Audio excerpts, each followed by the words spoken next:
Thank you. Hi, everyone. It's a real pleasure. Thank you. I want to thank all of you for the Expert Agile Club for inviting me. Let me share my screen and get that out of the way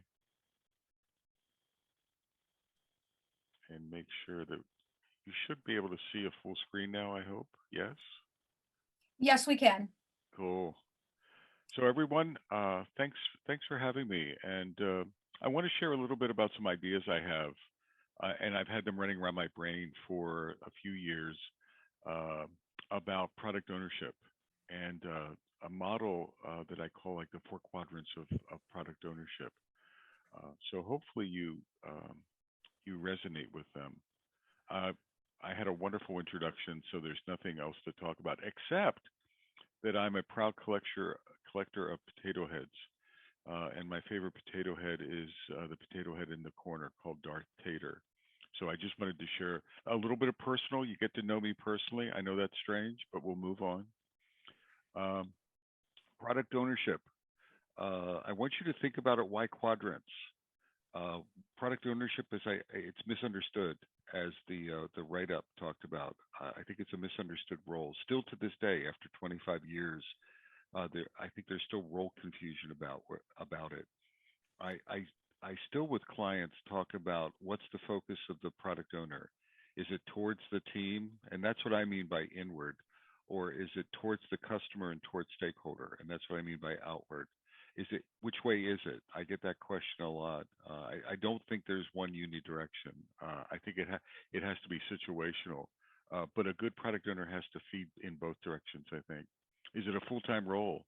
I still get shocked that people ask me, can there be one product owner for 22 teams, um, Oh, or just really sort of, can I have a product owner that and they can work 10% of their time feeding the team stories or something?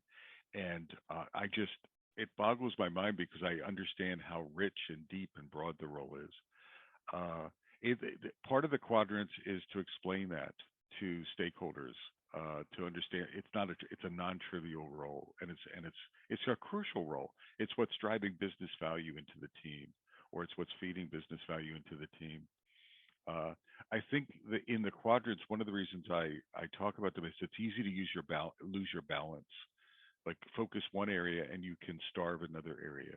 And so balance, it's almost like a balancing act, or you're dancing from one area of focus to the other. Um, Sometimes it's hard for one. I think it's hard sometimes for one person to do everything related to the product owner role, the inward facing, the outward facing. Uh, and very often, a healthier balance is like an aggregate. Sometimes people talk about the outwardly facing role as a product manager and the inwardly facing role as a product owner. But it's crucial. At the end of the day, uh, the quadrants are really there to talk about how crucial the role is to, sometimes I call it feeding the team well and making sure at the end of the day, it's not inward, outward. If you're trying to deliver value to the client, it's about the team. A lot of organizations forget that the team is delivering the value, and you have to serve the team well if you want to deliver value well. And a lot of organizations, I think they serve the leaders, or they serve the PMO, or they serve stakeholders, and that's all relevant. But in order to, they're not delivering the value. The team and teams are delivering the value, and that's a little bit of a soapbox. I think we have to, particularly at scale, you can easily forget about the folks that are doing the work, and the product owners are in the crosshairs of that.